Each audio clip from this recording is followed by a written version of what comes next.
Hey, Coach, what would your approach be in this back-to-back, specifically with the availability of Kyrie with his groin situation and Kevin also with this back-to-back?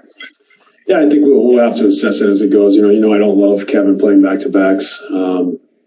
Certainly, especially just given the unpredictable kind of season he's had where he's had stop and starts, whether it's the protocols or injury. So we'll assess tomorrow, but my thoughts on that is to protect him there. Kyrie will have to assess tomorrow as well. Not a lot of news tonight, but my thinking on that. Hopefully, Kai feels much better tomorrow and can play, and I would say my vote would likely be that Kevin does not play the second of a back-to-back. With a win tonight, the team would be 23 games over 500, which would be the highest mark in the franchise's NBA history. I'm curious, with guys in and out of the lineup, you had 27 guys play for you. What has been your approach from the get-go in terms of soliciting buy-in from these guys in the task at hand? Well, I think we definitely prioritized our environment from day one. Like, how can we create an environment where the players feel all the human qualities, of hope, reward, value, progress, togetherness, connectivity. So, simple stuff really. If you step back, that's what everyone wants in their work environment and their career. And so we try to create that and try to value everyone and regardless of who's playing, foster a belief in connectivity and competition. And that we win or lose, we're trying to get better and we're trying to compete and we're trying to connect and improve our level of play through that connectivity and competition. So, all the technical stuff comes along with it, but those are the fundamentals. Tom Dowd, BrooklynNets.com.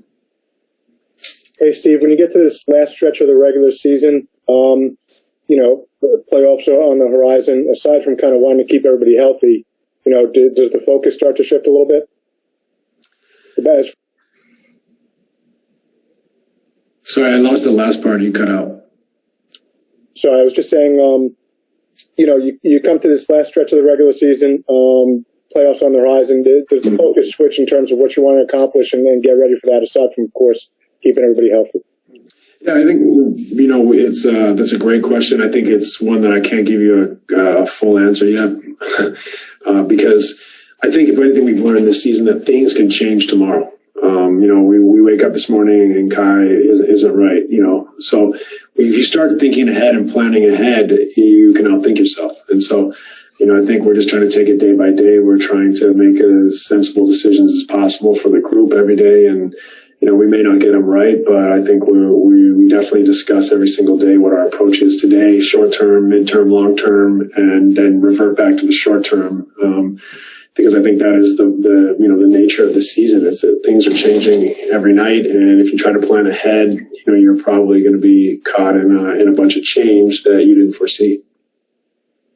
Brian Lewis with the New York Post. Hey, Steve, following up in that injury vein, Blake, you've also tried to protect him from back-to-backs, although he did play the last one. I'm curious your thoughts on him possibly being available, and are you still anticipating having Bruce tomorrow? I'm not positive on Bruce. I think that's a game time decision tomorrow. Blake, I'd like to not play him in back-to-backs, but, there is a case that if we have some minutes left over from tonight for him, that he could play a role tomorrow night. But I think that's definitely a game time decision, or at least a decision that we make tomorrow collectively. So, we are in the process of, we have kind of like, where my mind lends itself as far as protecting guys and making sure that they can be as whole as possible come playoff time. We also are, fighting the different injuries or protocols or whatever we faced. And, so tonight you don't have Kai, tomorrow night and Bruce, tomorrow night you might not have Bruce or Blake or Nick Claxton. So trying to find the balance between protecting guys, but also having an appropriate group or a group available to compete. Christian Winfield with the New York Daily News. Hey, Coach, how's it going? Good, thanks. Similar question to Tom. And I hope I'm not asking the exact same question, but it's kind of similar. When you get to this point of the season and you have an Indiana coming up, you have Milwaukee, you have Chicago, who might be in the mix for a play-in, is this a point where you can start gathering intel kind of on some of the teams that you might see in the playoffs? And is that just a mental note? Is that something you write down? Is there someone that is responsible for scouting the other teams like that? Yeah, I mean, I think at this point it's not so much, front of mind for my position, but we have a scouting department. We have a video room. So I think basically all the teams are collecting info and video and scouting reports throughout the season. So that is a part of the NBA for sure. Now how well you do it and how much you prioritize it probably depends on each department and each club. But, that is something that, we certainly as a service a skill that our departments will be on top of and make sure that we're fully prepared and all the information we need come playoff time. Back to Michael Grady with Yes Network. Just curious, Coach, I know that the idea heading into the season was okay, expect the unexpected, but was there a point in the season where that really hit home, where you kind of told the guys, okay, guys, anything can happen, just be ready for anything? Or did you feel like that going on? I think that was the message from day one. As you know, we've had a bunch. Spencer having a year-ending injury. Karras having cancer. That hit us all. Even though he's going to a new team, that we all love Karras, and to hear that was the unexpected, certainly. Lamarcus retiring. You go down the line, just so many things have happened to the team that. We were right in saying expect the unexpected this season. Alex Schiffer with The Athletic.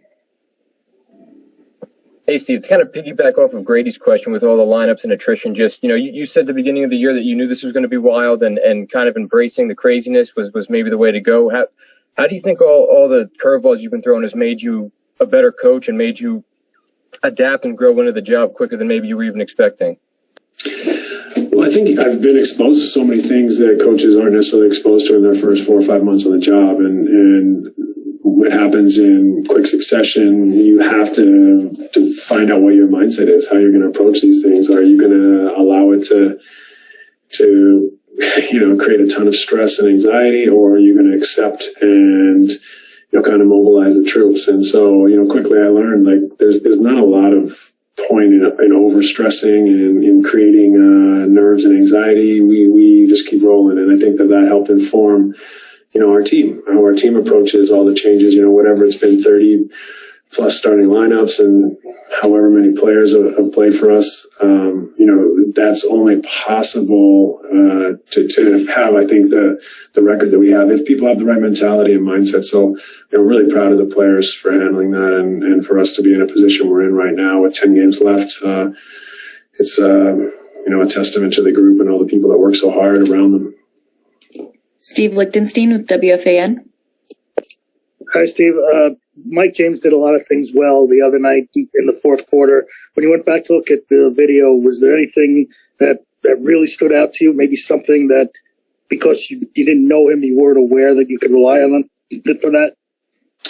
No, I think we knew the level of skill he has and athleticism. He's a quick, athletic, strong, small guard who can get in the gaps and can score. So, I think him finding his feet quickly has been a mild or pleasant surprise. That's not always easy, but we definitely try to encourage him and give him the confidence to play with freedom and enjoy himself. We don't want him out there overthinking or feeling nerves. You join a group that's, at or near the top of the East and with some superstar talent, and you've been out of the league for a few years, that can be a little bit daunting. So I really wanted to make sure that he didn't carry any undue nerves and that he just had a free swing at it. And so it was great to feel like he's growing into a role here, and definitely gives us a little bit different dynamic off the bench with his ability to get in the gaps.